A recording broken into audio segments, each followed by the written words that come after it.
Fala galera, depois de aí um pequeno hiato, juntamos bastante assunto, bastante conteúdo para trazer aí para vocês em mais um episódio do Multiverso Esportivo, seu podcast aí sobre todos os esportes, você sabe que você encontra aqui. Hoje tá eu e meu amigo Rod. Rod, bastante assunto hoje, não é mesmo?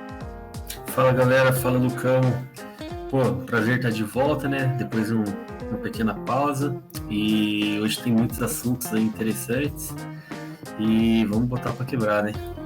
Isso aí, hoje aguardem aí até o final, porque tem bastante polêmica no programa de hoje. Vamos lá então, pessoal, sem mais delongas, o nosso giro esportivo, aquelas manchetes do que repercutem aí o multiverso dos esportes. No Mundial de Ginástica, né, os destaques ficam para Rebeca Andrade, que encerrou com 5 medalhas, né, um ótimo destaque aí para o Brasil Olímpico, sendo uma de ouro no salto, e também o destaque para Flávia Saraiva, né, que finalmente desencantou e conseguiu suas primeiras medalhas em grandes competições. O Brasil ele surge, né, como sempre, sendo uma das grandes potências no feminino para as Olimpíadas em Paris no ano que vem, enquanto o masculino ainda precisa da classificação, né, para as Olimpíadas, mas ainda tem bastante competições pela frente. O pré-olímpico de vôlei no masculino, após a gente vencer, né, a atual campeã mundial Itália, em mais um difícil 3-2, o time masculino conseguiu a garantia para os Jogos de Paris.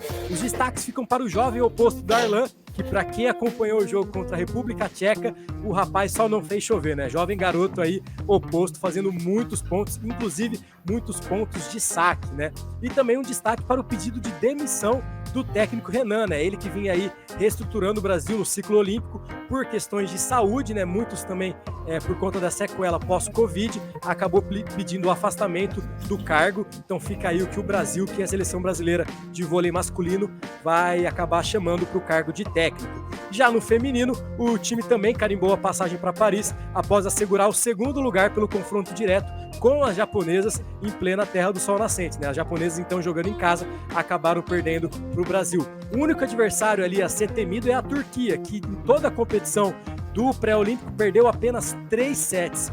Então aí de olho na equipe turca de vôlei feminino. O Mundial de Skate, né, mais uma modalidade olímpica aí que o Brasil ganhou muito destaque, tanto no skate quanto no surf, né, agora da vez o Mundial de Skate. Mesmo depois de 2 quedas seguidas, o brasileiro Luigi Cini, né, na última tentativa dele de pontuação, fez os pontos necessários para garantir a medalha de prata na modalidade do skate park. Já no Street League, aí o pessoal da foto também deu Brasil. O Felipe Gustavo, que é quem está aí erguendo a taça, foi campeão no masculino, e a nossa querida Raíssa Leal ficou com a prata no feminino. Então aí mais uma expectativa de mais um ciclo olímpico forte aí para mais uma modalidade, essa no skate, querendo ou não, pintar medalha no quadro geral do Brasil. Outro esporte também que sempre segura medalha aí para o Brasil, Mundial de Vôlei de Praia. No dia 15 de outubro a gente vai saber quem são as duplas campeãs. O Brasil segue muito bem representado, porque das 9 duplas, apenas uma não possui mais chance de pódio. Essa aí que está na foto é o destaque para Ana Patrícia e para a Duda. São as atuais líderes do ranking e campeãs mundiais em 2022. Vitor Felipe e Renato são os atuais pratas na modalidade aí do lado masculino e prometem também aprontar nesse Mundial de Vôlei de Praia. Vamos agora então para mais um pouco do nosso giro esportivo, agora com outras modalidades. A Copa do Mundo de Rugby, essa para quem gosta de um esporte bem frenético, vai gostar bastante das quartas de final. O País de Gales, então, classificou sem maiores dificuldades e enfrenta a Argentina, que entra como zebra, né? As equipes sul-americanas aí não tem tanto destaque no cenário mundial, mas como quem não quer nada, a Argentina pode carimbar aí o seu acesso para a semifinal. Já o jogo entre Irlanda e Nova Zelândia promete ser o grande jogo dessas quartas. São a primeira e a terceira equipe com maior pontuação combinadas na competição e promete aquele jogo de trocação franca com bastante pontos. Ilhas Fiji quase perdeu a classificação depois de uma partida decidida nos últimos segundos contra Portugal e agora segue enfrentando a Inglaterra, que é a franca favorita nesse duelo. As donas da casa, né, a equipe francesa, enfrenta a África do Sul e querem conquistar o título inédito, contando com o apoio de sua torcida, lembrando o Mundial esse decidido então em terras francesas. Vamos agora comentar um pouco sobre a Fórmula 1, que apesar de ainda restarem 5 grandes prêmios, Verstappen venceu, né, o Grande Prêmio do Qatar, que deu o que falar e se consagrou tricampeão da Fórmula 1. O GP do Qatar, né, Rod, ficou marcado pelo forte calor e até alguns pilotos passando mal, como foi o caso do Esteban Ocon, da equipe Alpine, que vomitou, é assim que eu me relatou para a própria equipe, ele acabou vomitando dentro do próprio capacete. Deve ter sido aquela alegria, né, entre as voltas 15 e 16. O Qatar, né, um forte calor, apesar da corrida, né, do Grande Prêmio ser de noite, por conta ali do período do ano, a FIA lançou uma nota que está em análise para fazer uma remontada para o próximo ano, para o próximo calendário, por conta do mal-estar de vários pilotos. A nossa querida Liga de Futebol Americano dos Estados Unidos aí encerrou a sua 5ª semana nos jogos de ontem. Os destaques ficam para o Eagles e para o 49ers, que são as únicas 2 equipes que seguem invictos e são os favoritos para garantir aí a final da NFC. Já do lado da AFC, os Chiefs e os Dolphins dividem aí o protagonismo. Os destaques da semana 5 por conta das partidas foram o Lions, quem diria, né? No começo da temporada, acho que ninguém destacava o Lions como uma das promessas aí dessa temporada. Os Lions venceram os Panthers por 42-24. Os Saints aplicaram 34-0 nos Pets, então aí o Bill Belichick ligando o alerta vermelho no seu time que não produz muito no ataque. E os 49ers, como a gente já comentou, né, uma das poucas equipes aí invictas, fizeram 42-10 nos Dallas Cowboys, que até então vinham embalados. Os jogos de destaque aí da semana 6, como vocês podem ver, fica por conta aí do 49ers e do Browns, né? O 49ers, como a gente já comentou, tem feito uma ótima temporada, invictos ainda, possui um time muito equilibrado, tanto em seu ataque quanto em sua defesa. A gente sabe que um time do futebol americano que quer chegar até os playoffs precisa ter um equilíbrio entre ataque e defesa.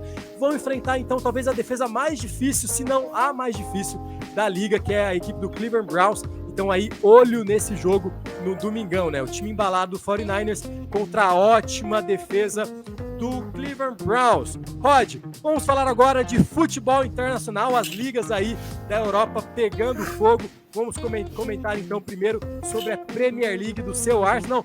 Ô Rod, tem recebidos aí direto da Terra da Rainha? Comenta um pouco mais pra gente.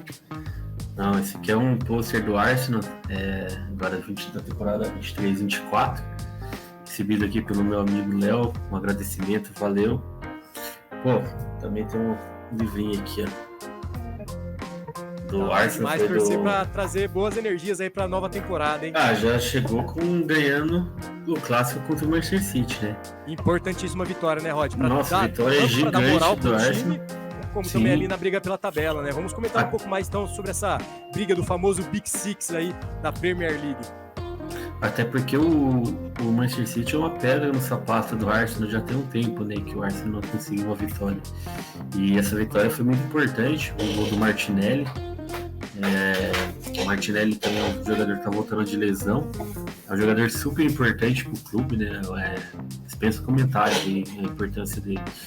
E o Arsenal vai dar aquela moral agora, né? Tá ali com o Tottenham na briga, o Tottenham também tem feito bons jogos, se acertou depois que teve a mudança ali no comando técnico. Até muita gente achou que, eu também achava que o time não ia sentir muita falta do Harry Kane. Não que eu não sinta a falta do Harry Kane, que é um excelente jogador, né? Mas eu não achava que o Tottenham ia chegar ali na 8ª rodada liderando o campeonato sem o Harry Kane. E tava difícil com ele, mas, né, eu falei, imagina sem o Harry Kane, mas pô, o time tá indo muito bem. Aí também um destaque pro Liverpool, que também o Klopp se reinventou, precisou fazer uma reformulação na equipe, tá dando resultado. E o Aston Villa do competente Unai Emery, né? Muitas vezes subestimado, o rei da Liga Europa. E muitas vezes o pessoal fala, né? O Unai não consegue. Acho que muito por conta da passagem dele pelo PSG, né? Que ficou famoso ali naquele duelo contra o Barcelona. Mas o Unai Emery consegue fazer times ali de nível médio conseguir ser bem competitivo com os principais times. Realmente é um ótimo destaque aí do técnico espanhol, Unai Emery. Então a Premier League, apesar de estar aí ainda indo para a 9ª rodada, né, ainda tem muito o campeonato pela frente, mas fica aí então o nosso destaque pela surpresa do Tottenham aí disputando essa liderança, ganhando apenas nos critérios de desempate da equipe do Arsenal, né? Vamos ver agora se vai ter fôlego para manter durante todo o campeonato. Falando agora da Espanha, né? Falando agora da La Liga, o Girona surpreendendo todo mundo, aí até então figurando nas primeiras colocações, e o Real Madrid, que se deve, talvez, grande parte das suas vitórias a uma das contratações mais eficazes dessa janela, né? O meio-campista jovem inglês Bellingham vem feito ótimas partidas, tanto na parte construtiva, mas principalmente pisando na área, né, Rod? O que esperar aí desse campeonato espanhol aí, muito disputado por cima, né? Sempre nivelado por cima. Então, eu acho que a equipe do Girona tá surpreendendo. Não sei se vai conseguir ficar até o final ali, brigando com o Real Madrid e Barcelona, principalmente, né? O Atlético também tá ali, né, no bolo. Falo pela qualidade do elenco. O Real Madrid, Barcelona e Atlético tem mais jogadores ali de um nível, precisar substituir por lesão, alguma questão assim, conseguir manter o nível em relação ao Girona, né? Tem mais qualidade. O Girona é sensacional, o início deles ali, acho que a torcida tem que estar eufórica, tem que estar em festa, aproveitar o momento. Mas o Real Madrid eu considero o melhor time. Assim, o Bellingham é um baita jogador. Aí você tem o Vinícius Júnior, tem o Rodrigo, tem Valverde, tem Camavinga, Tchouaméni, Kroos, Modric. Então, assim, é um elenco muito forte. Claro que o Barcelona também tem um time bom, né? O atual campeão. Mas, sei, talvez colocaria o Real um pouco acima do Barcelona hoje. O Barcelona, você comentou também da força do elenco do Real Madrid. Do lado do Barcelona, as novas contratações tem dado o que falar, né? No famoso chavismo, né? A gente brinca, o Xavi bebeu da fonte do Guardiola, que bebeu da fonte do Cruyff. Então ali é uma escola catalã de futebol que se conversa muito, né? Tanto o João Cancelo como também o João Félix, duas das contratações que mais abalaram aí os bastidores da equipe do Barcelona. Inclusive teve aí não sei se você viu, Rod, a discussão do João Cancelo com alguns torcedores do Barcelona, comentando que eles não são torcedores, são apenas garotos que querem um autógrafo para valorizar figurinhas. No mínimo curioso aí essa reclamação, mas hoje em dia é difícil e é sempre bom esperar de tudo aí no futebol. Promessa aí de muita disputa em La Liga. Vamos agora para o campeonato italiano, onde o Milan, depois de um grande tropeço, né, contra a maior adversária, aquele 5-0 na Inter, contou até com seu atacante Giroud no gol para segurar a vitória no último confronto, vem aí assegurando a liderança do italiano, a Juventus, que depois de um péssimo campeonato na temporada passada, aí figurando na terceira posição. O Napoli, que perdeu o seu técnico, aí ainda demonstrando sentir bastante, né, a falta do seu comandante da última temporada, da histórica última temporada da equipe do Napoli, e a Fiorentina ali como quem não quer nada, tentando ao menos irritar as equipes grandes do italiano. Rod, eu sei que também ainda está no começo, mas já se desenha algo no italiano para essa temporada?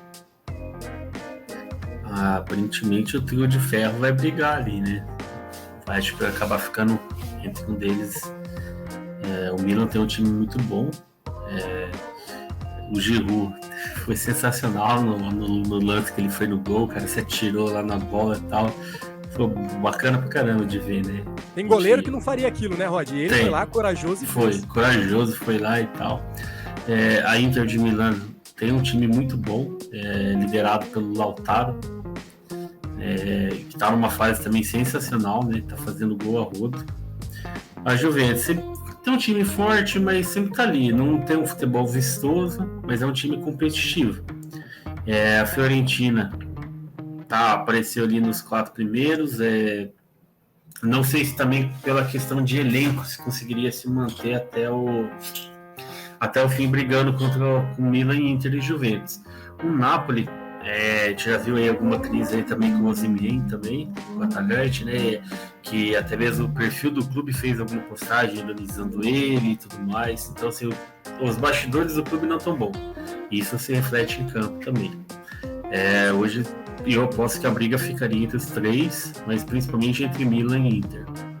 Eu tenho para mim que a Juventus, talvez dos clubes italianos, seja aquela que ainda tem muito DNA italiano antigo, da década de 90, começo dos anos 2000, que foca muito, não que seja ruim, eu acho que cada escola de futebol tem ali os seus princípios, mas eu vejo que a equipe da Juventus foca muito no sistema defensivo e depois pensa na construção e na finalização das jogadas. Pelo menos é a impressão que eu tenho aí. A Juventus, que aí ficou de fora da Champions League, talvez consiga focar mais no campeonato italiano. Para terminar, então, as competições europeias, a Bundesliga, então, da surpreendente trabalho do Xabi Alonso, um excelentíssimo jogador que na época que desfilava o seu futebol pelos campos, né, jogando de terno ali naquele primeiro, segundo volante, a hora jogando pelo Real Madrid, pelo Liverpool, também jogou bastante tempo, na seleção espanhola também campeão do mundo em 2010, jogou também no Bayern de Munique a pedido do próprio Guardiola. Aí o Bayer Leverkusen, então, surpreendendo a todos, né, com a primeira colocação da Bundesliga. A gente sabe que o campeonato alemão acaba sendo, tem o Bayern de Munique como favorito, aí tem um abismo e as outras equipes, né? Mas o Bayer Leverkusen mostrando que nem sempre a lógica vence, né, Rod? Eu acho bem interessante quando aparece um time no campeonato alemão fazendo um bom campeonato ali, brigando com o Bayern, com o Borussia, né? E esses dias acho que foi ontem ou anteontem, eu vi no Twitter do Leonardo Bertozzi, da ESPN, um vídeo que ele colocou do sistema de jogo, né, da marcação-pressão do time do Bayer Leverkusen. Cara, você vê ali, foi só de um lance ali específico, né, mas você vê como que é o trabalho dos jogadores para tentar recuperar rapidamente a bola, né, posse de bola, fazer girar, chegar no ataque. Eu acho que o Leverkusen que tem agora o Schack, que era do Arsenal, que é uma das grandes contratações da equipe para essa temporada. Acho que o Bayer Leverkusen pode surpreender, ainda mais se eles focarem apenas na Bundesliga. O Bayern de Munique vai ter que, claro, sempre eles vão levar em consideração a Champions, né? Uhum. Então, o Bayern também está passando por uma certa dificuldade, bastante jogadores lesionados ali no sistema defensivo. Então eu acho que o Bayer Leverkusen, se conseguir aproveitar as oportunidades, porque a gente vê que na Bundesliga precisa aproveitar as oportunidades. O Borussia ano passado teve a faca e o queijo na mão para ser campeão. Jogando em casa na última rodada, perdeu o pênalti, perdeu de tudo. Parece que ele não queria ganhar de jeito nenhum. Eu acho que se o Bayer Leverkusen conseguir aproveitar, manter o ritmo, não tô falando que vai chegar lá e vai ganhar todos os jogos. Não, mas se conseguir aproveitar as oportunidades, conseguir tirar ponto ali do Bayern, sei lá, vencer em casa, por exemplo, o jogo vai empatar fora, acho que o Bayer Leverkusen vem forte para brigar, e seria um título gigante, né?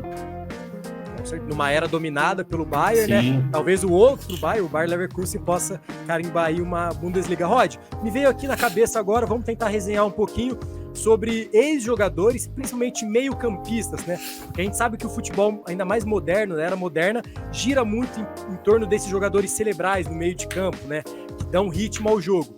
Consigo lembrar agora do Xabi Alonso, o próprio Xavi, né, que está agora à frente do Barcelona, o Guardiola, que talvez com a bola no pé não era aquele jogador tão habilidoso, apesar de ter uma excelente saída de bola, um excelente controle do meio de campo. Consegue lembrar de alguns outros ex-jogadores que eram jogadores diferenciados, que chegaram como técnico e conseguiram implementar algo assim no seu time também? O próprio Arteta, né, se a gente pegar ele, muito bem lembrado. Um volante muito bom, de boa técnica. Jogou no Arsenal na era do Wenger, assim, ele teve ali um ótimo professor, né? Depois ele foi trabalhar junto com o Guardiola e hoje ele está colhendo os frutos.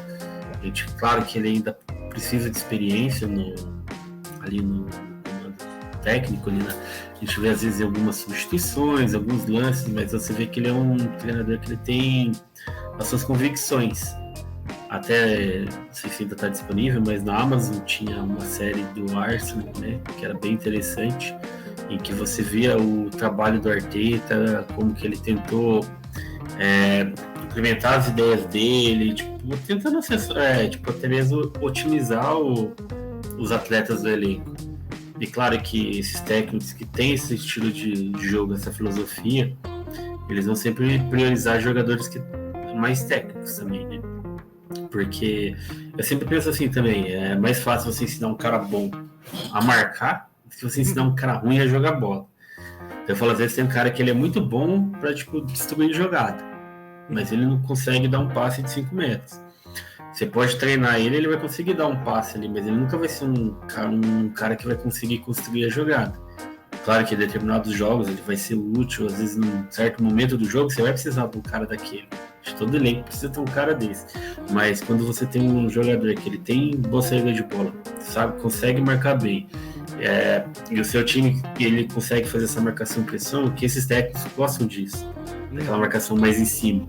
Então, com certeza esses caras vão se sobressair, porque o time vai jogar para recuperar rápido, e aí você precisa ter um cara que é bom de bola, para passar a bola bem, para tipo, fazer as jogadas, construir, dar um corte, fazer uma inversão de jogo. Então, eu acho que com esses técnicos que estão surgindo, esses novos técnicos que tem já tinha esse tipo de jogo, e eles estão tentando implementar hoje, a tendência é que você consiga também, surjam mais jogadores dessa mesma linha, né?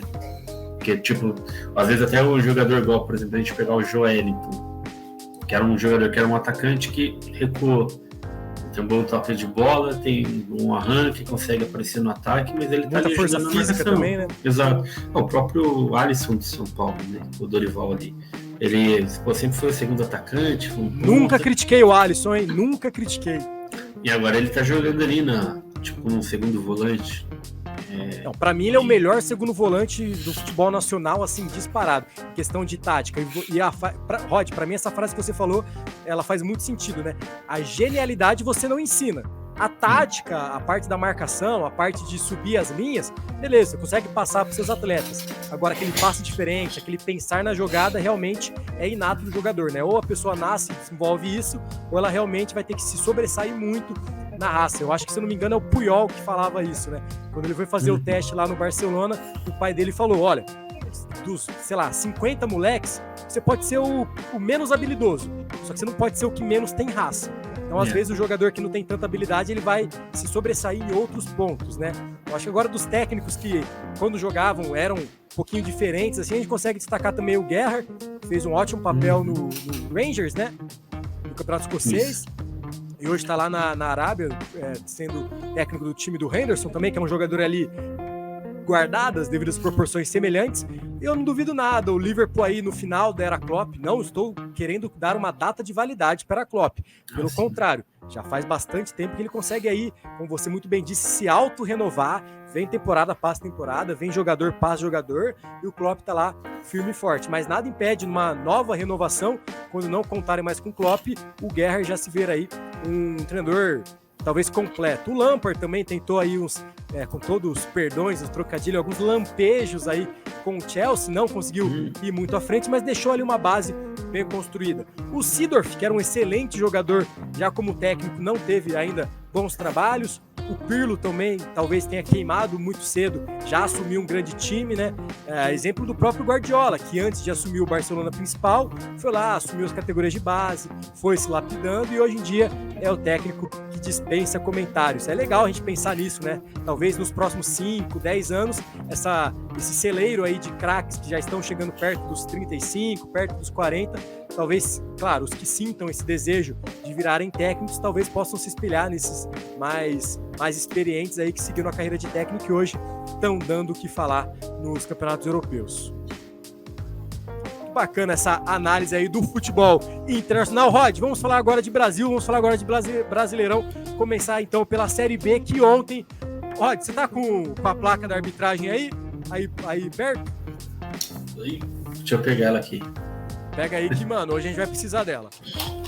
Hoje a gente vai precisar da carteirada da arbitragem, porque o que aconteceu ontem no jogo entre Sport, briga por título, briga por escapar do rebaixamento, muito importante também, não só o Sport, que briga aí tanto pelo acesso, quanto pelo próprio campeonato, como a Ponte Preta, que briga lá na parte de baixo pela tabela. Rod, apito amigo no jogo entre Sport e Ponte Preta. A gente não pode mostrar o lance aqui, porque senão o YouTube derruba o nosso vídeo. Mas é só pesquisar aí o lance do pênalti que deu o empate entre Sport e Ponte Preta.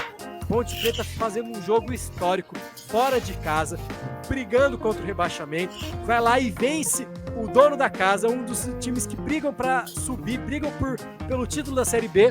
O jogador do Sport, eu nem vi que jogador que foi, fez uma paradinha, mas não é aquela paradinha que Neymar faz.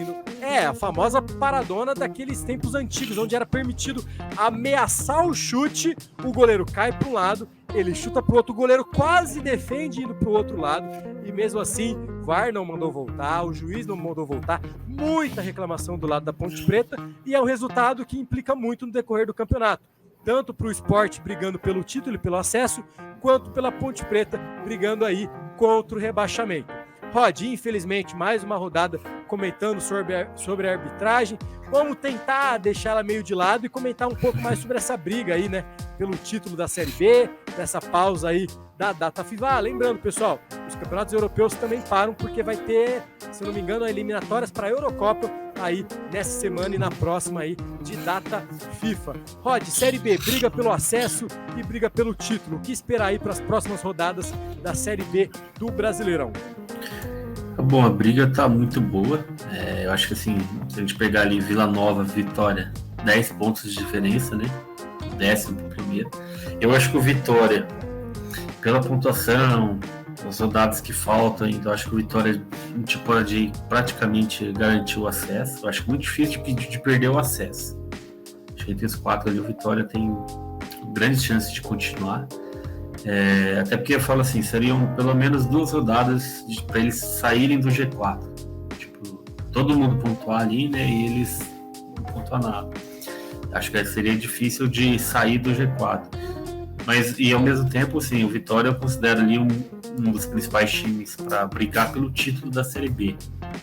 O Juventude do excelente técnico, né, o Thiago Carpini, que foi finalista no Paulista lá com a Água Santa, chegou no Juventude, estava o Juventude lá embaixo, fazendo um excelente trabalho, né? O Nenê jogando bem também. Eu acho legal de ver o Guarani de volta ali também, brigando para voltar para uma primeira divisão, clube super tradicional no Brasil, né? Claro que tem outros ali, igual o Atlético Goianiense, Criciúma, CRB, Vila Nova, são todos. A gente não tem nenhum time ali que a gente pode falar que não é time tradicional nem nada. Mas eu acho que seria bem bacana ali subir alguns times do Nordeste. Acho que é para mostrar a força do futebol nordestino. Hoje nós estamos ali com o Fortaleza na Série A, né, do Nordeste. Acho que. E o Fortaleza a gente dispensa comentários, né? Pelo que eles estão fazendo, o trabalho do Vogivoda, que é excelente. Sul-Americana, né, Rod? Finalista de um campeonato importantíssimo aí para a sua história como um todo. Eu acho que seria um prêmio pela administração deles, pelo trabalho do Vogivoda. O Vogivoda vem fazendo assim, um trabalho que é impecável. A Fortaleza que acertou muito na época com o Rogério Ceni, que deu aquele passo ali no clube, né? Pegou Série B, daí veio para a Série A, foi fazendo um bom trabalho, e o Vogivoda pegou e, cara, tipo, assim, melhorou ainda, colocou um nível acima. Então, eu acho legal você ver um time lá do Nordeste se destacando. Tomara que eles consigam mesmo levar aí um título internacional, seria um título super importante. E eu vejo assim, para ter, igual a gente fala assim, hoje a Série A quantos times paulistas não tem na Série A? E a gente pode subir mais um time paulista, pelo menos, que tá... Na briga aí a gente tem tanto o Guarani, o Novo Horizontino, o próprio Mirassol ali, brigando também, né? Então eu falo assim, seriam, né, a gente tem ali 3 times do Paulista, 1, 2, 3 times do Nordeste, 1 do Rio Grande do Sul e 2 ali do Centro-Oeste. Então, assim, eu acho que seria bacana você ter mais times do Nordeste na Série A, times do Centro-Oeste. Até um destaque legal foi o Amazonas, né, que subiu para a Série B esse ano, foi fundado, se não me engano, em 2019, já subiu da B para C, agora da C para B. Outro exemplo de gestão, né, Rod? Exato, mostrando a força do futebol do Nordeste, isso eu acho muito legal. E eu acho que a briga hoje eu colocaria entre Vitória e Sport, a briga aí do título da Série B. Eu vou postar que o Juventude sobe pelo técnico E a quarta vaga que eu acho que vai ser uma briga muito boa entre Guarani, Atlético e Novo Horizontino. A gente fala, né? É a piada que a gente brinca, né? A Série B é o campeonato mais difícil do mundo porque ninguém ganha 2 vezes seguida. Mas tirando a piadinha de fora, realmente é uma das competições que todo jogo é encarado como uma final, porque fica ali pontos, né? Como você muito bem comentou, do 10º pro primeiro colocado, poucos pontos, né? Mas só para finalizar o seu comentário, o seu excelente comentário sobre Fortaleza, né? Como é legal a premiação e a coroação de, além de gestões, né? Você dá tempo para um técnico trabalhar, né? A gente pega aí o trabalho do Voivoda já há bastante tempo, dando essa continuidade, que a gente espera que outras equipes do futebol nacional também aderem isso, que na Europa já é bastante difundido, né? Deixa os técnicos trabalharem. Rod, falando agora de Série A do Brasileiro, o Botafogo finalmente, depois de uma péssima sequência, né? Ele que nos primeiros episódios que a gente foi fazendo, a gente já quase carimbava ele como campeão, agora a gente já tá um pouco mais receoso, né? De carimbar esse título, já de colocar a faixa, mas aí com o seu técnico interino, talvez continue até aí o final do campeonato, resta a gente ver as próximas rodadas, vai ter bastante tempo para trabalhar nessa pausa de data FIFA, mas o Botafogo deu uma respirada, né, Rod? Não, o Botafogo, eu acho que o Bruno Lage já não tinha clima. Não sei, eu fico com a impressão daquele jogo contra o Flamengo, quando ele já colocou o cargo à disposição. Talvez ali mesmo ele já sentisse que não tinha clima.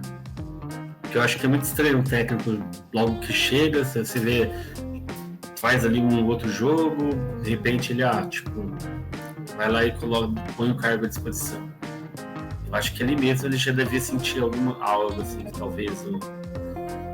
talvez o próprio vestiário, ele já deve sentir que ele já não se dava bem ali com o elenco. Acho também que ele inventou em alguns jogos, né? Em algumas substituições, algumas escalações. E eu acho que o Lúcio Flávio me lembra um pouco outro jogador do meio de campo, muito inteligente, que começou a ser técnico, hein, Rod? Verdade, bem lembrado. Me lembra um pouco o Palmeiras em 2009, quando abriu uma diferença boa e acabou perdendo na época. Outro campeonato doeu muito também.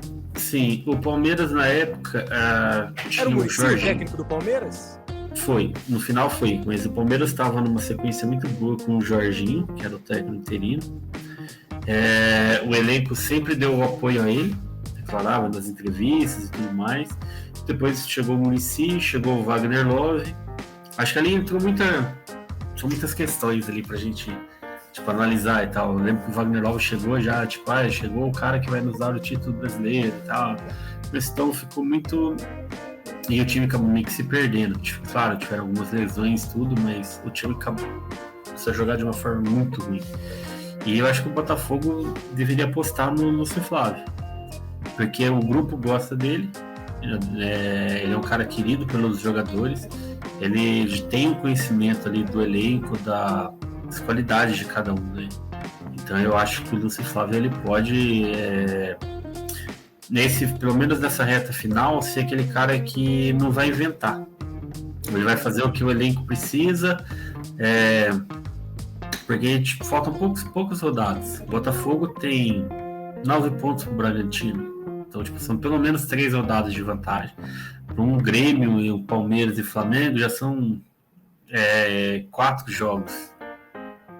Então, eu acho que seria agora a hora do Botafogo seria parto do princípio que seria efetivar o Lúcio Flávio, dar confiança para ele e não inventar.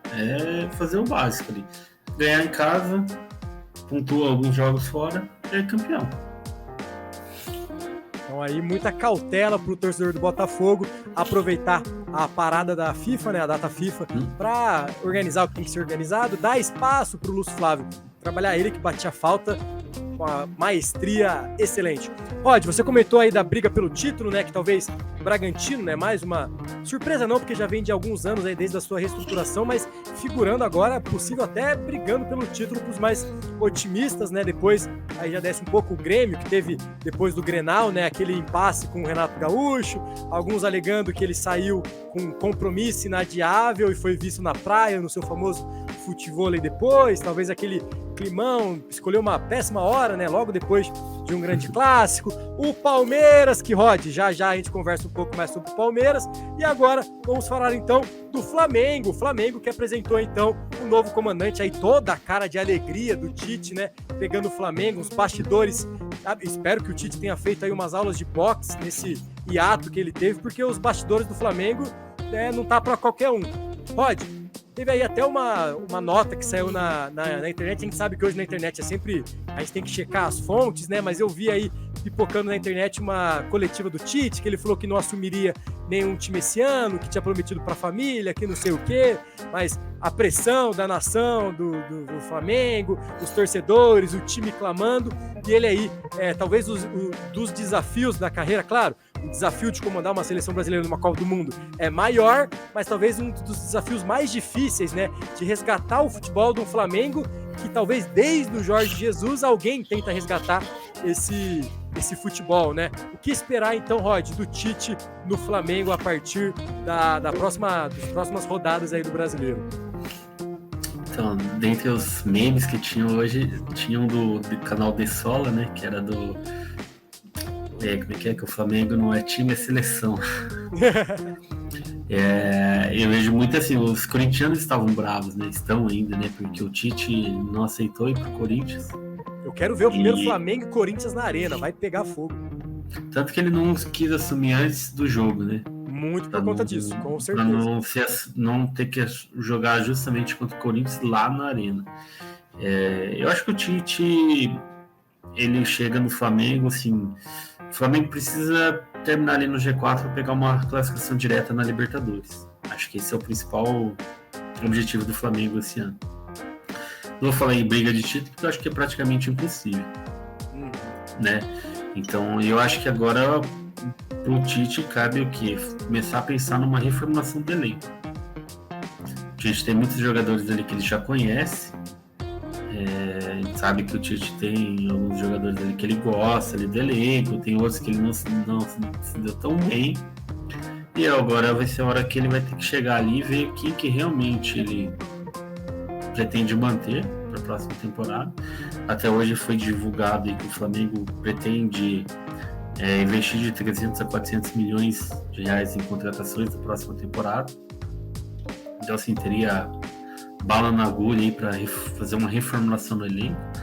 Eu acho que o Flamengo precisa fazer uma reformulação, eu já falei outras vezes e tudo, precisa parar daquela gratidão de 2019. E acho que tem muitos jogadores, até para alguns jogadores também seria importante, talvez ir para um novo clube, esperar novos ares, ter novos objetivos, né? E eu acho que o Tite, ele tem uma característica que o Flamengo gosta, né? Que é aquele cara que é o paizão, cara legal, ela conversa e tal. O Flamengo, ele teve ali com alguns técnicos recentes que eram mais disciplinadores, que o Flamengo não se deu bem. Então pode ser que com o jeito do Tite, acho que ele tem esse saber levar os jogadores, né?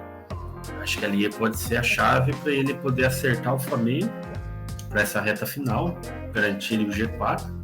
E acredito assim, o Tite, pelo menos nos últimos jogos, quando ele atuava em clubes ainda aqui no Brasil, a gente lembra que os times dele eram muito bem treinados.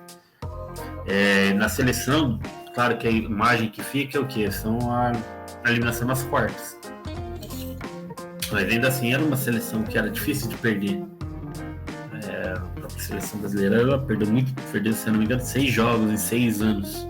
Levando poucos gols também, né? Uma defesa muito sólida. E claro, quando você trabalha na seleção, você tem o melhor material humano disponível.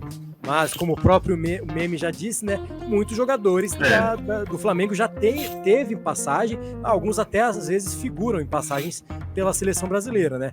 E talvez não, eu acho que principalmente o Tite foi acionado por conta dessa gestão de elenco, né? Sim. Eu acho que um clube que vem semana passa semana, sair nos noticiários, notícias de bastidores, você trazer alguém que sabe trabalhar o elenco, sabe trabalhar o atleta por trás do jogador, né?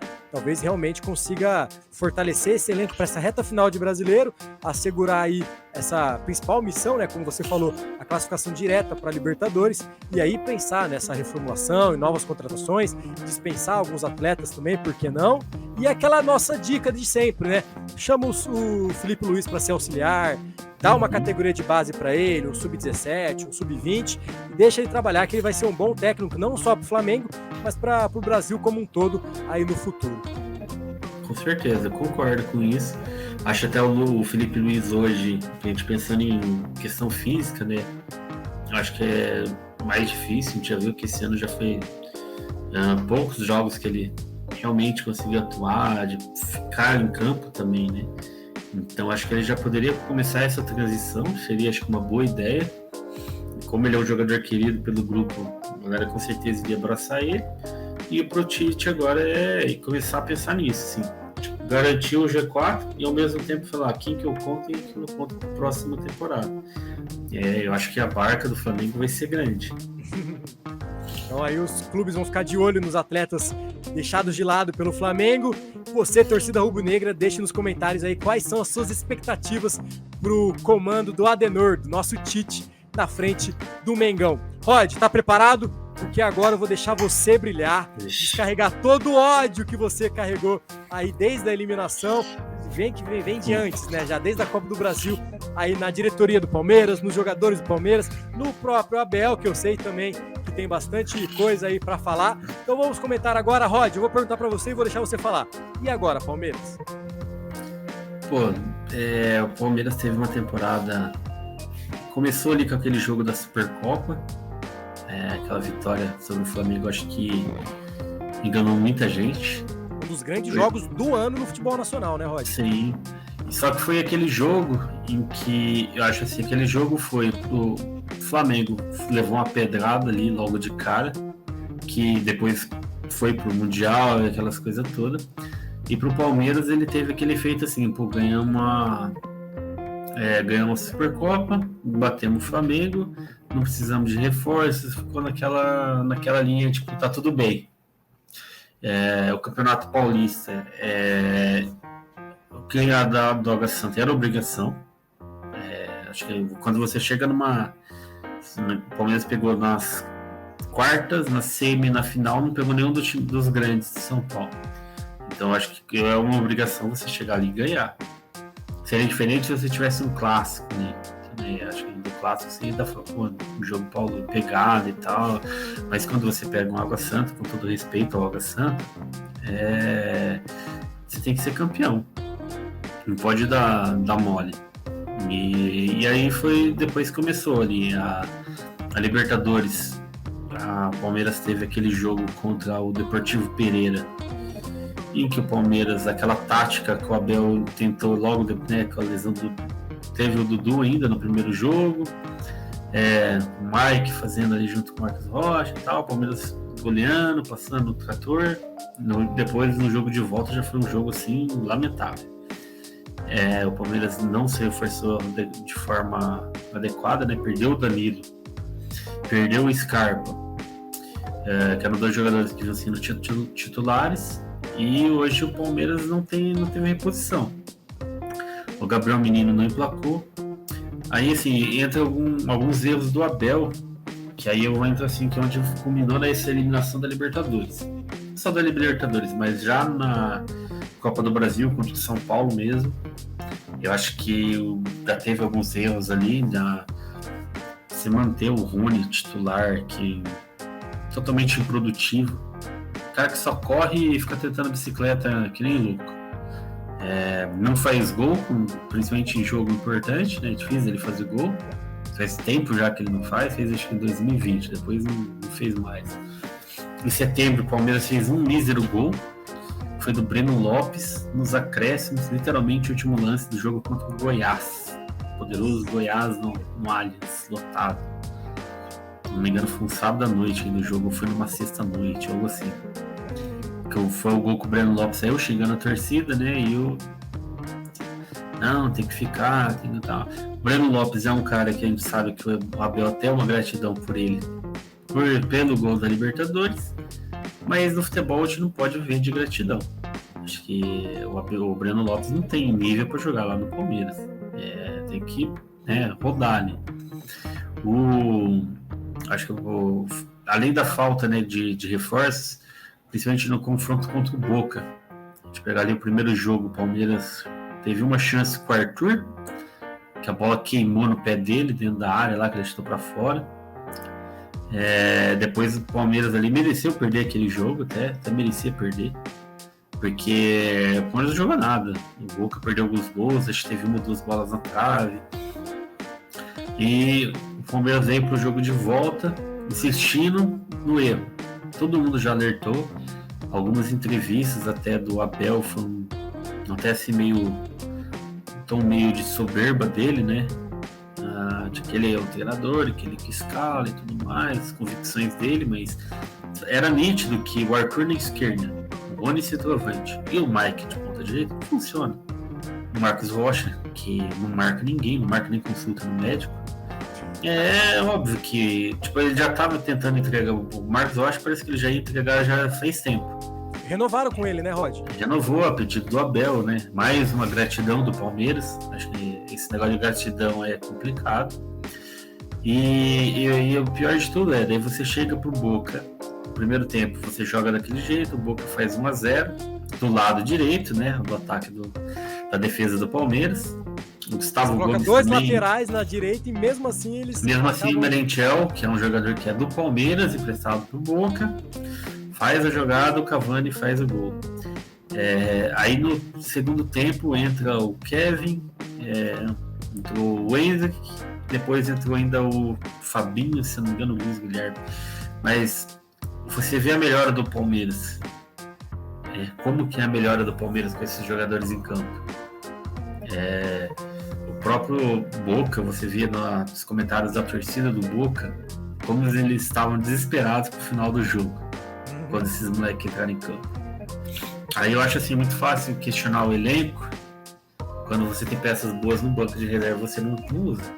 Aí você vê times do nível de Chelsea e Bayern de Munique interessado nesses moleques.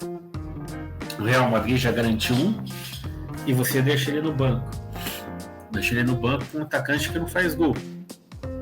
Um atacante que corre, que tenta... Não, deixa ele no banco para um lateral improvisado, né, Rod? Um lateral improvisado, um atacante que não faz gol e um ponta que é ponta direita que você joga na esquerda para poder encaixar o bendito do atacante. Né? Esse, para mim, é o erro. O Abel morreu na soberba dele ali. Ficou ali, não, vou fazer isso, vou fazer... O jogo seguinte contra o Santos... que aquela molecada aprontou. O Rony conseguiu, obviamente, tirar um gol do Kevin, né? Que teve que pular na bola lá para tirar o gol. Se ele não ficar se aparecendo na jogada, ele não tá satisfeito. Todo mundo sabia que aquele jogo não podia ir para os pênaltis. O jogo foi dos pênaltis. Quando chegou na hora dos pênaltis, a surpresa foi o Everton pegar o primeiro. Essa é a real. Depois, todos os outros pênaltis, o cara corria para bater, o Everton já tinha caído, era só o cara escolher o canto. O Romero, você vê que ele esperava até o final. O melhor batedor de pênalti do Palmeiras, o melhor pênalti cobrado foi o Kevin. O Piqueires bateu bem também, mas eu falo, o Kevin foi o único cara que descolocou o goleiro. Então, assim, não adianta, não dava para falar que a molecada ia sentir. A molecada não vai jogar, porque eles foram os melhores em campo. Eles foram os principais jogadores, são os caras que criaram mais chance do Palmeiras, né? Então, acho assim, teve esse erro do Abel, teve, claro, um erro gigantesco da diretoria na questão do elenco, só que também tudo passa pelo técnico, né? Assim, questão de aval para renovar, igual renovou com o Marcos Rocha. Tiveram propostas do Luan e do Rony, ele não deixou nenhum dos dois sair também. Então, assim, para a próxima temporada, eu acho que agora é hora de você começar a ver quem quer ficar no Palmeiras também. A gente tem o Rafael Veiga, que faz tempo que está sumido. O Rafael Veiga, que nas últimas entrevistas sempre fala de ir para a Europa e tal. Mas talvez seja a hora mesmo de vender ele, aproveitar ele está na seleção, tudo, quem sabe ele tinha uma proposta, talvez seja a hora de vender. O Gustavo Gomes, que recentemente teve uma proposta muito boa da Arábia, nesses últimos jogos também não tem feito boas partidas. Estou aqui criticando, nem falando que ele tem que sair, mas estou falando de você pensar se o jogador quer. A gente sabe que existem ciclos. Às vezes o jogador ele ganha tudo num clube, Às vezes ele quer dinheiro, tipo assim, pô, cumpri minha parte aqui, tipo, sou ídolo e tal, sempre representei. Eu, particularmente, não ficaria chateado se ele sair. Fala com A gratidão tem muito a ver com isso também, né, Rod? Do próprio jogador entender Sim. o seu tempo no clube, agradecer tanto a torcida pelo apoio e a torcida agradecer pelo tempo de dedicação, e aí nova página, novo clube, novos desafios e por aí vai. Até porque eu penso assim, cara, é a grana pro cara. A gente sabe que a carreira do jogador é curta. Pô, se o Gustavo Gomes tiver uma proposta, pô, milionária, trilionária pra ir lá jogar, vai, cara. Você já honrou demais aqui. Foi super importante, tá marcado na história. Agora, tipo, tem outros jogadores que a gente já sabe que não tem condições de continuar. O Gabriel Menino mesmo foi uma decepção. Eu até colocava esperança nele. Eu comentei antes do primeiro jogo contra o Boca. Mas, nossa, muito abaixo, muito abaixo. O Richard Hughes é meio peladeiro, sabe jogar e tal, mas às vezes ele tem aquele estilo meio peladeiro. Falta um pouco mais de tática, mas é algo que ainda dá pra você aproveitar e tal.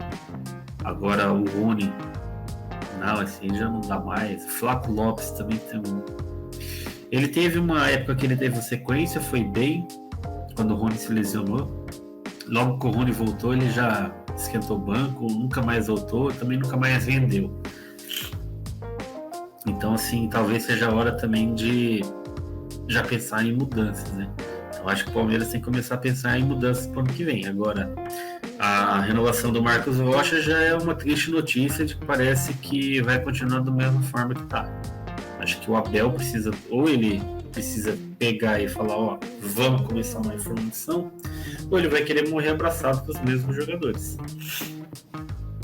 A gente comentou do Flamengo, né? Que talvez a esperança do time do Flamengo agora com o Tite seja se organizarem melhor para essa reta final de Brasileiro, classificarem direto para a Libertadores e a reformulação, enxugar um pouco aí o elenco e novas contratações. Daria para dizer que talvez seja a mesma fórmula que o Palmeiras tem que assumir, aguentar firme essa reta final de Brasileiro, conquistar a vaga direta para a Libertadores, porque caso contrário seria um vexame ainda maior da temporada, e aí pensar numa grande reformulação, e reformulação não apenas trazer novos jogadores, pelo que eu estou entendendo, mas também falar obrigado pelo seu tempo aqui, vai em paz, dispensando alguns jogadores também em final de contrato. É isso, Rod? Seria isso no final de temporada? Eu acho que sim, eu acho que você começar a ver. O Palmeiras tem uma base muito boa. E eu acho que tem alguns jogadores da base que pedem passagem hoje. Poderiam tranquilamente jogar. O Henrique, por exemplo, poderia ter jogado, ser titular tranquilo esse ano. Por que não foi? Luiz Guilherme, o Kevin, mereciam muito mais chance do que eles tiveram. Na hora que apertou, ele não recorreu pro Breno Lopes, que jogava toda hora. Ele foi recorrer pro Kevin e o Luiz Guilherme. Né? No começo do ano era Tabata e Navarro. Horríveis, fracos. Nisso aí o Abel insistiu o tempo todo. Tanto que o Giovani saiu do Palmeiras também. Ele sabia que não ia jogar.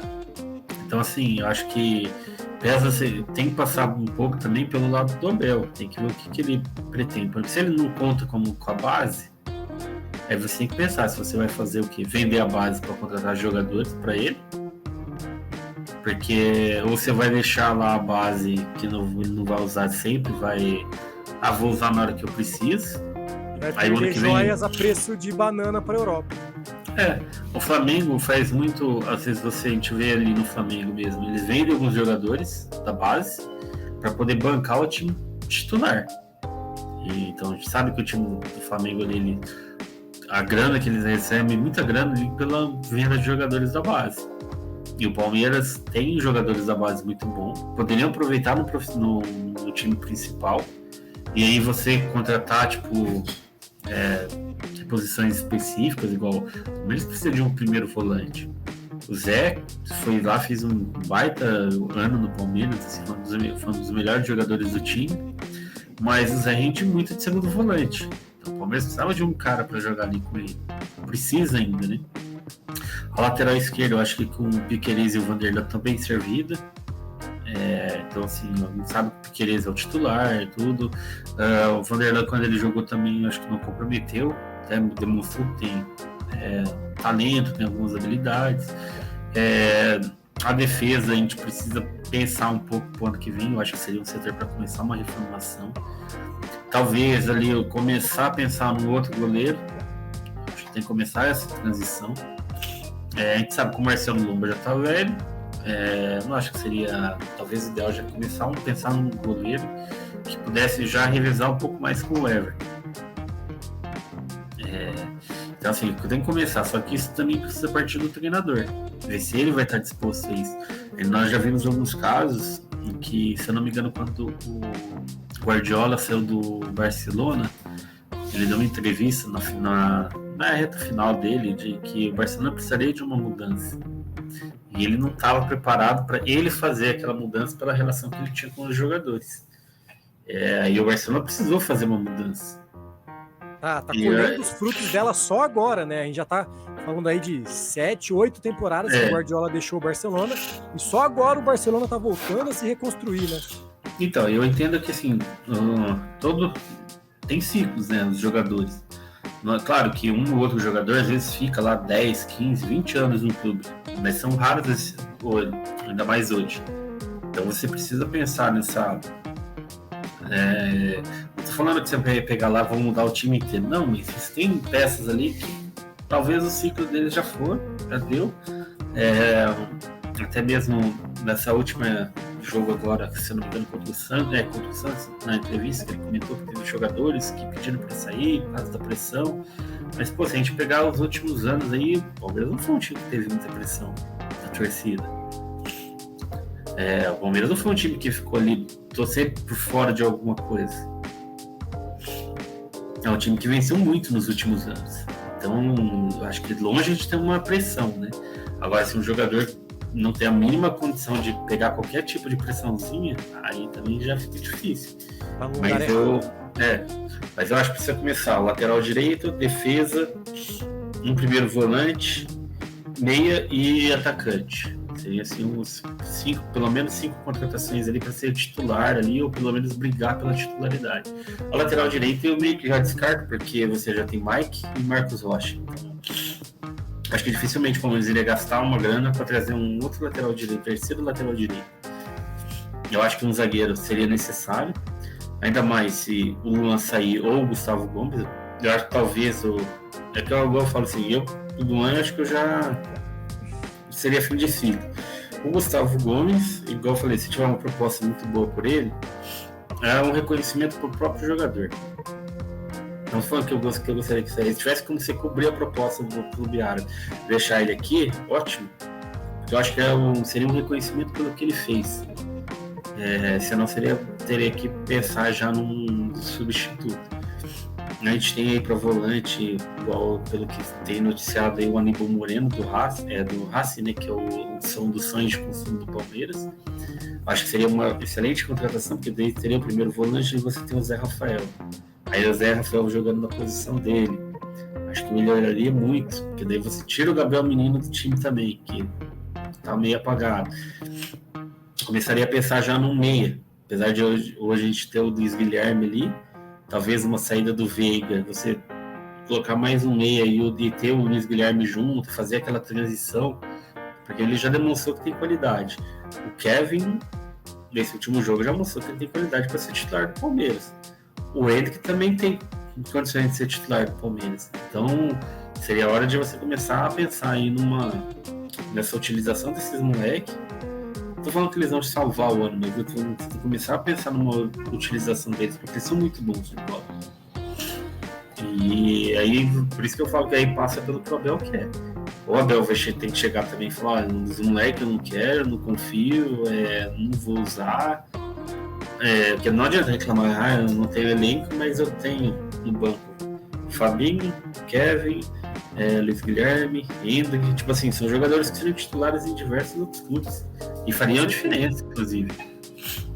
Imagina no São Paulo, você tem um Hendrick, um Kevin e um Luiz Guilherme no banco, por exemplo. Pô, seria...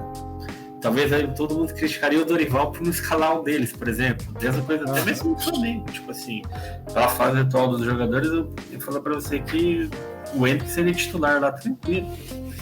Então, é uma diferença. Eu acho que o Palmeiras poderia começar a pensar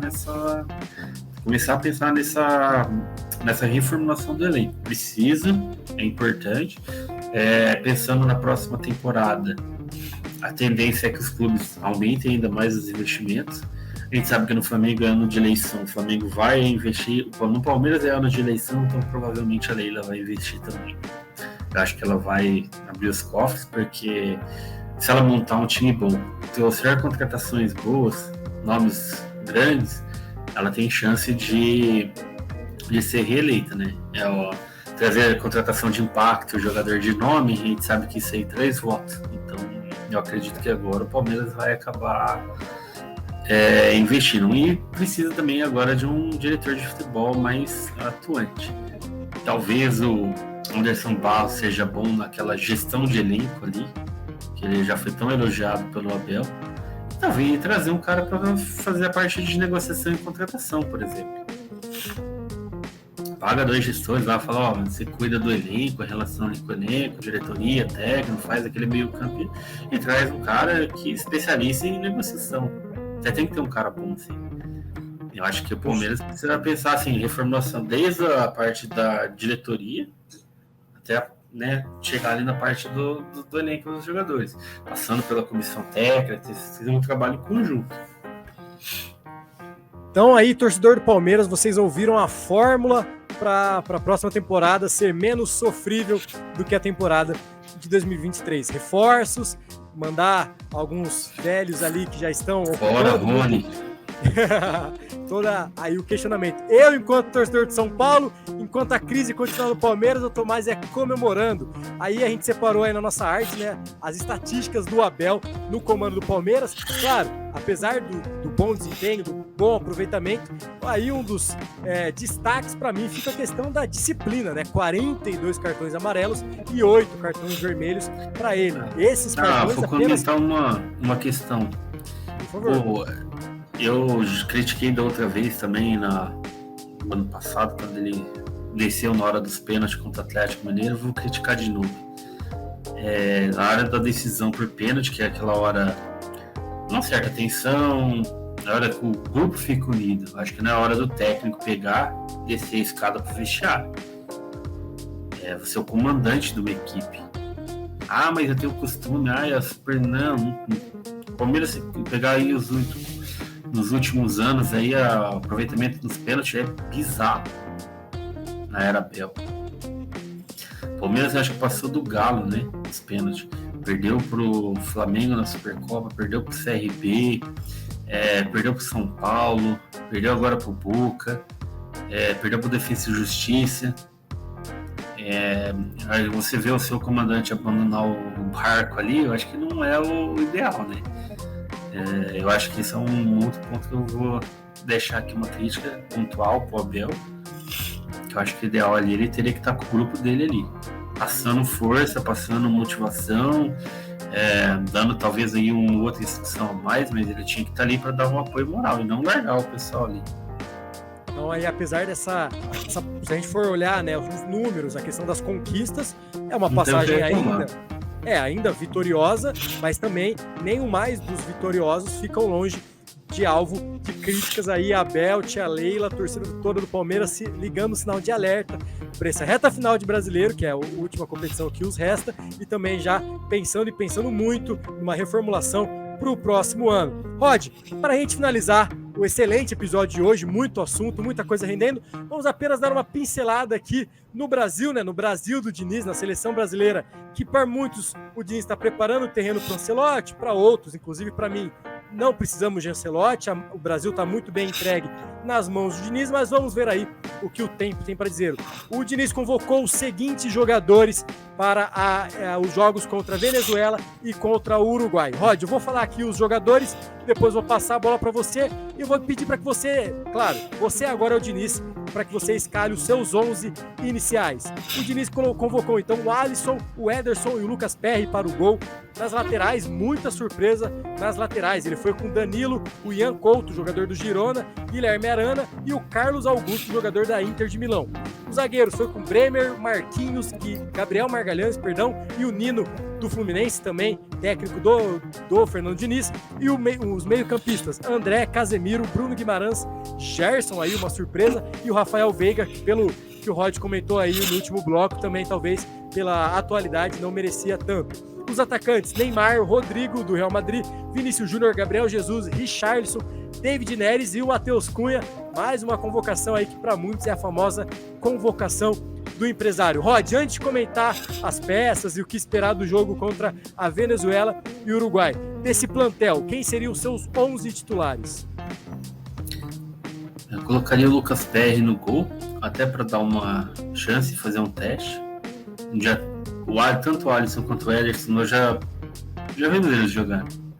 Acho que, principalmente nas eliminatórias, eu parto no princípio que é permitido teste. A gente contra a Venezuela. Talvez ali contra o Uruguai eu mudasse a escalação, mas contra a Venezuela, colocaria o Lucas Perry no gol. A gente colocaria o Ian Couto e o Carlos Augusto. Gabriel Magalhães e colocaria o Bremer. A gente fazia pensando em teste mesmo. O André e o Bruno Guimarães. Aí eu acho que eu colocaria o Neymar de meia, talvez com camisa 10. Rodrigo numa ponta, Vini Júnior na outra. E seria ali Gabriel Jesus e Charleston Cunha. Nossa, e eu acho que o Gabriel Jesus. Por eliminação do Gabriel Jesus. Mas talvez menos empolgante, né? Mas eu vejo assim, que o Gabriel Jesus ele é o que mais corre ali, o que se mata em campo. Tem mais ferramentas também, né? Ele sabe operar em mais áreas do campo. Sim, é o que sabe consegue fazer mais coisas ali. Não gostei muito da convocação. Acho que, igual eu falei, assim, eu penso que você precisa dar chances para outros atletas. Tem muitos atletas que já jogou 2 Copas. A gente já viu que não deu certo nos jogos nos principais. Deu chance demais. Talvez seja a hora de você começar a dar chance para outros atletas. Claro que, por exemplo, o Vitor Roque, que seria a minha opção, está lesionado, não vai estar aí.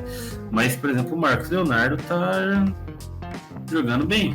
Ele tá conseguindo se destacar num Santos que, assim, tá bagunçado da cozinha até os jogadores.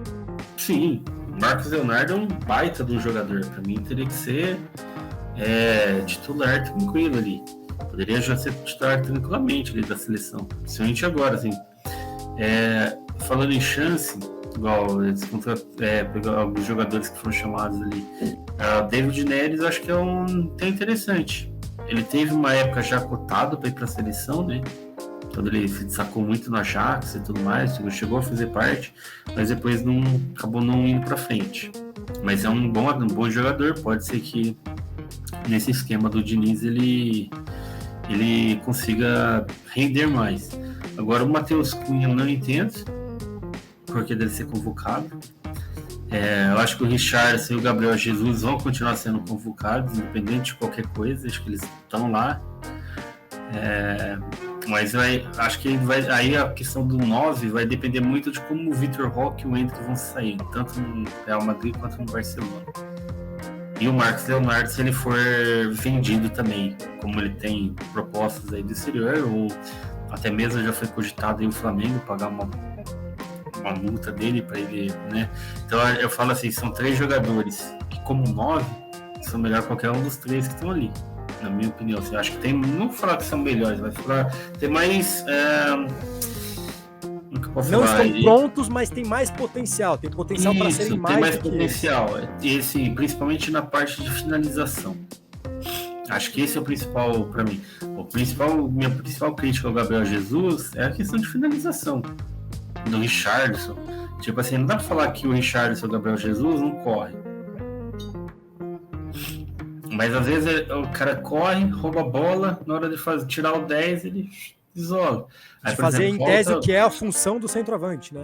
Exato. Acho que a principal função do centroavante tem que ser aquele cara que, na hora que ele tiver a chance, ele vai guardar.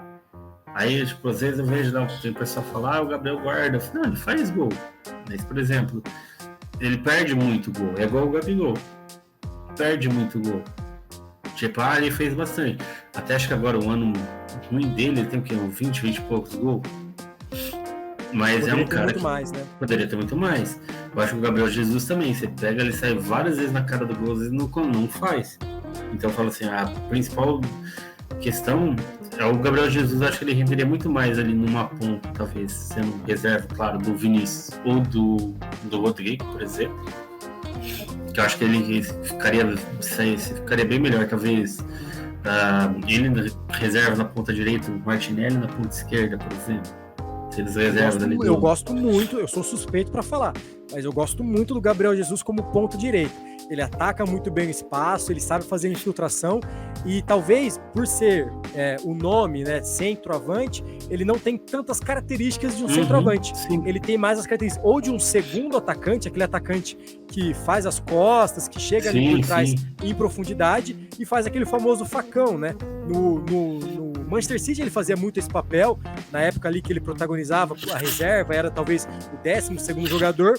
Guardiola usava muito bem ele aberto pela direita. Rod, eu sei que não podemos improvisar muito, mas como você muito bem disse, nada melhor do que as eliminatórias para testar isso. Eu faria uma alteração drástica. Não, ainda não é o Casemiro para zagueiro, apesar de que podem anotar, não duvido o Diniz usar o Casemiro como zagueiro nesse ciclo, mas eu colocaria o Neymar de falso 9. Eu acho que por um estilo de jogo do Diniz, um estilo de jogo de toque, de passe, e claro, o Neymar, poder de finalização ele tem, tanto com a direita quanto com a esquerda. Ele não jogaria tão perto da área, mas ele deixaria o Vinícius Júnior, que voltou de lesão, como se nada tivesse acontecido, voando no Real Madrid. Claro, teve um jogo e meio para demonstrar isso, mas tá ali querendo bola, querendo jogo. Então você deixar dois pontas bem espetados, um Vinícius Júnior e outro o Rodrigo, que para mim dessa versatilidade que a gente comentou, né, que o Gabriel Jesus ele é versátil, apesar de não ter tantas valências na frente do gol, eu acho que o Rodrigo ele é ainda mais versátil do que o próprio Gabriel Jesus. Mas também nada impede de colocar o Gabriel Jesus aberto numa direita com o Neymar um pouco mais livre. A gente sabe que o Neymar, dos 11 jogadores da seleção brasileira, dos titulares, ele é o que menos tem obrigações defensivas, né? Isso é claro, você tem o Neymar, você quer colocar um Brasil para orbitar em volta de um jogador cerebral como o Neymar, você não precisa exigir tanto dele na parte da marcação. Deixa ele mais centralizado, deixa ele um pouco mais ali perto da área, e deixa jogadores jovens, jogadores com potência para atacar, fazendo essas corridas ofensivas. Claro, o Neymar é gênio. O Neymar uma hora vai pegar a bola e vai fazer aquele ataque que ele pega a bola. Marcou muitos gols na época do Santos, na época do Barcelona. Na seleção brasileira contra a Croácia fez um gol assim, que ele simplesmente pega a bola, olha o desenho de campo e fala, eu só vou parar na área. Se eu for finalizar ou não é outros 500, mas eu só vou parar na área. E ele vai e rabisca todo mundo e chega lá com condições para finalizar. Eu acho que talvez em um desses dois jogos, ou contra a Venezuela, que talvez seja o adversário com todo respeito, a Venezuela, o Soteldo, ali o embaixador, né, que sobe em cima da bola para gerar confusão, mas tem que realmente ir para cima e ganhar com placar elástico da Venezuela. Contra o Uruguai, uma seleção um pouco mais tradicional, também passando por uma reformulação no seu elenco, acho que pode ir um pouco mais garantido. Mas aí tem bastante tempo, teve pelo menos mais uns 4 dias inteiros aí de treinamento para poder fazer bastante teste e, se tudo der certo, inovar com fôlego pro Diniz aí na seleção brasileira. Rod, mais algum comentário dos jogos aí contra Venezuela e Uruguai nessa data FIFA das eliminatórias da Copa do Mundo? Eu acho que agora é a hora do Diniz começar a ir. Não sei, eu acredito que ele vai acabar continuando aí como técnico. Acho difícil o Ancelotti. Para mim seria uma surpresa. Se ele realmente estiver já assinado com a seleção e tudo. Eu acho que o Diniz ele tem tudo aí para ir montando uma base. Igual eu falei, agora seria a hora dele começar a experimentar jogadores. Então, ele tem aí um jogo fácil, teoricamente, que seria a Venezuela, igual você falou, um jogo para golear, e um jogo mais pegado, o jogo teoricamente tende a ser mais truncado contra o Uruguai. Então é hora de você fazer alguns testes, você pegar alguns jogadores e jogar ali contra a Venezuela para eles se sentindo à vontade. E na hora do jogo do Uruguai você colocar ali talvez os jogadores que tenham mais experiência e esses outros atletas irem entrando no decorrer da partida. O Diniz fez uma convocação aí, igual a gente falou, alguns nomes questionáveis, como o Gerson, o próprio Rafael Veiga, por exemplo, que não vive em boa fase. Se fosse o Veiga do começo do ano, o Veiga do ano passado, não teria dúvidas. Mas o Veiga de agora, do atual momento, ele precisa ver como é que ele vai fazer no ataque. Eu ainda acho que ele vai começar com Neymar, Vinícius, Rodrigo e Richarlison. Acho que ele vai manter acabar mantendo esse quarteto com Casemiro e Bruno Guimarães de volante, o Neymar ali no meio, mas sem ter muita aquela questão de ficar voltando e tal. Mas eu acho que ele vai manter o normal, talvez Marquinhos e Gabriel Magalhães, Danilo e acho que Guilherme Arana e o Alisson no gol. Acho que ele vai manter o tradicional. Eu espero que ele resolva inovar um pouco e dê chance para os atletas que foram convocados agora, que são mais novos na seleção, que estão chegando agora. Principalmente o André. O André é um baita de um meio campo, cara. Completo, né? Um meio de campo completo. É hora de você dar chance para ele, né? Deixar ele jogar ali, falar, vai, joga. O Danilo, todo mundo já viu o Danilo jogar. O Danilo já conhece a seleção, já sabe como que ele joga. Talvez seja a hora de você deixar o outro jogar. Marquinhos, a mesma questão. Acho que é hora de você começar a dar oportunidades para outros atletas, porque alguns atletas a gente já sabe que ele pode jogar. Ele já tá jogando tipo um clube grande lá, já joga tipo as principais competições, e aí principalmente eu acho que seria a chance boa de você trabalhar principalmente o meio e o ataque agora, né? É onde o Brasil talvez tenha mais peças, né? O Brasil tá muito bem servido. Eu só não falo de rodar tanto ali no meio e ataque pela questão de que, assim, o Matheus Cunha, tipo assim, com todo respeito, mas eu já acho que ele já nem deveria ser convocado. Então eu falo assim, não precisa ficar insistindo. Eu falei lá no começo, com os jogadores a gente ficar insistindo, que já tiveram diversas chances, não renderam, já teve igual, tem jogadores igual o Gabriel Jesus mesmo, um cara que já participou de 2 Copas. Talvez, como é que ele vai estar na próxima? Vai sentir o peso? Não vai? Por isso que eu falo muito assim, de como que a gente vai estar de centroavante até lá, pensando em Henrique, Vitor Roque, Marcos Leonardo, a gente pensando que vai ter um Rodrigo, um Vinícius Júnior, talvez mais preparados ali, um Gabriel Martinelli, que provavelmente acho que vai estar também numa fase melhor, já está tipo, sendo um dos principais jogadores, e aí talvez eu pensaria no Gabriel Jesus numa ponta direita, brigar ali com o Rafinha, por exemplo.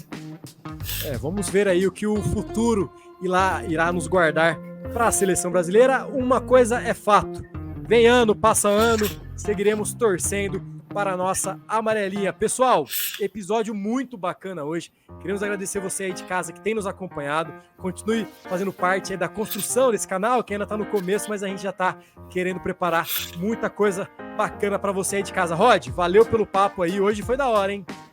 Foi, Lucão, hoje foi bom. Deu uma resenha bem interessante aí de diversos assuntos, né? Principalmente futebol brasileiro. Foi um prazer aí, galera, que vocês comentem aí também, né? Tipo, se tiver alguma crítica, sugestões, e pode cornetar aí as cornetagens que a gente faz também, né? E um fora Rony, né? Pelo amor de Deus. Pessoal, valeu. Semana que vem nós queremos estrear. A princípio nós faremos uma live. A gente vai anunciar vocês aí nas nossas redes sociais, mas a princípio live na terça-feira. Então aí já vai programando aí para participar da resenha ao vivo com a gente, mandando a sua cornetagem também no chat. Valeu, pessoal. Uma boa semana. Lembrando, quinta-feira à noite tem Seleção Brasileira em campo. Liga a TV e torça daí de casa. Com certeza será um grande jogo. Valeu, uma boa semana a todos e até a próxima. Valeu, Rod. Valeu, galera. Valeu, Lucão.